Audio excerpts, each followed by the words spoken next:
Assalamualaikum warahmatullahi wabarakatuh. Selamat siang Ibu Andini dan teman-teman semua. Saya Irviani Fauzia akan mencoba untuk merefleksikan kegiatan pembelajaran Green Infrastructure Management selama setengah semester ini.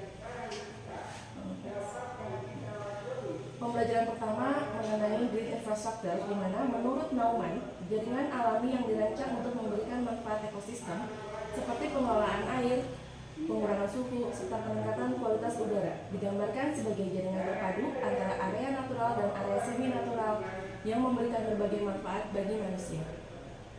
Sebenarnya, dalam PP 16 tahun 2021 tentang Peraturan Pelaksanaan Undang-Undang Nomor 28 tahun 2002 tentang bangunan gedung telah dijelaskan mengenai bangunan gedung hijau atau BGH yang merupakan bangunan gedung yang memenuhi standar teknis bangunan gedung dan memiliki kinerja terukur secara signifikan dalam penghematan energi, air, dan sumber daya lainnya. Dalam menyusun dokumen persiapan pembangunan bangunan gedung negara atau BGN, standar teknis penerapan prinsip BGH telah masuk dalam ruang lingkup pekerjaan perencanaan teknis. Bahkan, dalam perencanaan pembiayaan pembangunan BGN, bangunan gedung hijau memiliki komponen bobot maksimal 9,5% dari keseluruhan biaya standar. Materi pertama yang diberikan mengenai Approach Fukuoka Prefectural International. Arsiteknya, Emilio Ambas, mengalihkan taman seluas hampir 100.000 meter persegi dalam sebuah bangunan gedung yang terletak di kota Fukuoka, Jepang. Bangunan ini terdiri dari 14 lantai di atas permukaan tanah dan 4 lantai di bawah permukaan tanah. Gaya elegan dengan keberadaan taman menyerupai teras yang menurus hingga lantai puncak bangunan dengan tinggi mencapai 60 meter di atas permukaan tanah, berisi sekitar 35.000 tanaman yang memiliki 76 spesies. Konsep Green Infrastructure menciptakan lingkungan yang menjaga proses alami seperti pengelolaan air hujan, peningkatan kualitas air, dan mitigasi risiko banjir. Tujuannya menjaga keseimbangan ekosistem sambil membantu mengatasi masalah lingkungan di perkotaan. Setelah terbentuknya konsep Green Infrastructure, manusia masa kini mulai beralih dari Grey Infrastructure menjadi Green Infrastructure. Grey Infrastructure yaitu hasil rekayasa buatan manusia yang berfokus pada penggunaan bahan bangunan konvensional seperti beton, aspal, dan baja. Seringkali mengabaikan fungsi ekosistem dan dapat menyebabkan berbagai masalah lingkungan seperti polusi, penurunan biodiversitas, dan peningkatan risiko perubahan iklim. Sementara Green Infrastructure mencontoh atau memperhatikan ekosistem alami dengan penggunaan bahan bangunan yang lebih berkelanjutan dan ramah lingkungan. Konsep ini menawarkan solusi yang lebih adaptif dan berkelanjutan. Seiring dengan isu pembangunan berkelanjutan, maka muncullah SDGs dan Green Infrastructure, di mana SDGs merupakan Sustainable Development Goals yang merupakan penilaian kemajuan yang menunjukkan bahwa dunia sangat jauh dari jalur untuk mewujudkan agenda 2030 untuk pembangunan berkelanjutan. Bahkan, Sustainable Development Report 2024 merilis penilaian terhadap 166 negara termasuk Indonesia. Dan sayangnya, pada tahun 2024, skor capaian SDGs Indonesia tahun 2024 mengalami penurunan dibandingkan tahun 2023. Skor capaian SDGs Indonesia menempati peringkat ke-78. Hidrologi dan pengelolaan air dalam Green Infrastructure. Pengelolaan air hujan atau stormwater management dan pengendalian banjir merupakan dua isu utama dalam perencanaan kota modern. Terlebih dalam konteks perubahan iklim yang menyebabkan intensitas hujan semakin tinggi. Adanya taman hujan dan bioswale memperlambat dan menyerap air serta mengurangi resiko banjir. Adanya atap hijau dan taman hujan berfungsi menyaring polutan dari air hujan sebelum masuk ke badan air.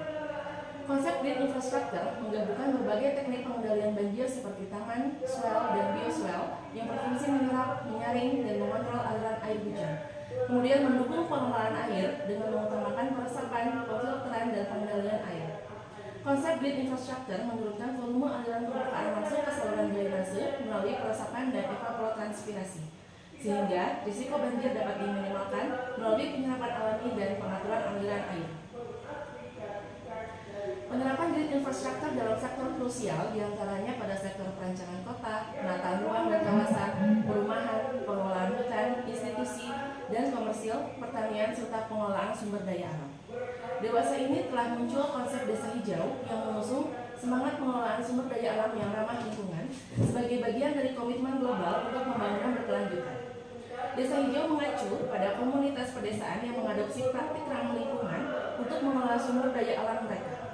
Pendekatan ini menawarkan berbagai manfaat yang memberikan kontribusi positif bagi lingkungan, masyarakat, dan ekonomi lokal. Berikut akan saya sampaikan perasaan saat pembelajaran, di mana latar belakang mahasiswa yang cukup beragam menjadikan setiap diskusi diwarnai oleh banyak pertanyaan serta pertukaran informasi dan pengetahuan. Sebelumnya, saya pribadi hanya mengenal BGH secara konseptual dari peraturan-peraturan tentang bangunan gedung, tanpa tahu persis bentuk implementasinya dalam kehidupan manusia di masa kini, bahkan di masa mendatang. Di balik ilmu eksak yang telah dan selalu saya terapkan dalam pekerjaan saya saat ini, ada ilmu non eksak yang perlu saya pahami tentang bagaimana konsep pembangunan berkelanjutan melalui penerapan green infrastructure. Namun dari keseluruhan pembahasan 10 topik, saya cenderung lebih tertarik dengan keterkaitan penerapan green infrastructure dalam mewujudkan 17 tujuan SDGs. Dari berbagai dampak positif penerimaan konsep green infrastructure, saya mempelajari dampak negatif yang telah terjadi, khususnya dampak sosial dan lingkungan.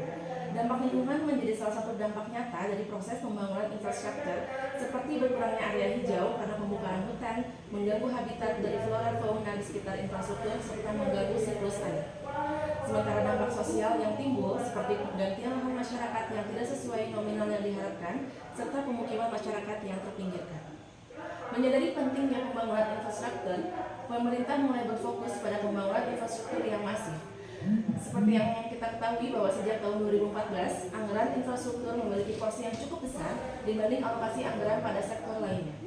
Selain itu, masifnya pembangunan infrastruktur juga tidak hanya terfokus lagi di Pulau Jawa, melainkan tersebar di berbagai wilayah di Indonesia, seperti pembangunan jalan tol Trans Sumatera, jalan Trans Papua, dan berbagai proyek di wilayah Indonesia. Pokok penting dari penerapan green infrastructure adalah menjaga keberlangsungan siklus sumber daya air secara alami, mengingat pemanfaatan air bersih terutama di lingkungan perkotaan telah meningkat seiring pertumbuhan penduduk dan perkembangan kota.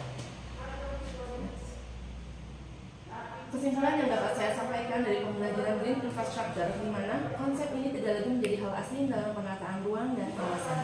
Konsep tersebut menjadi bagian yang tidak terpisahkan seiring meningkatnya kebutuhan lahan untuk pembangunan perkotaan dan semakin dibutuhkannya ruang terbuka hijau untuk mengimbangi pembangunan tersebut. Hal tersebut menyebabkan banyak negara mulai menerapkan green infrastructure sebagai bagian dari tren pembangunan perkotaan saat ini. Harapan ke depan akan terbentuk hubungan sinergis antara manusia dengan lingkungan alam, dan dengan demikian akan tercipta lingkungan yang sehat dan nyaman bagi semua komunitas masyarakat.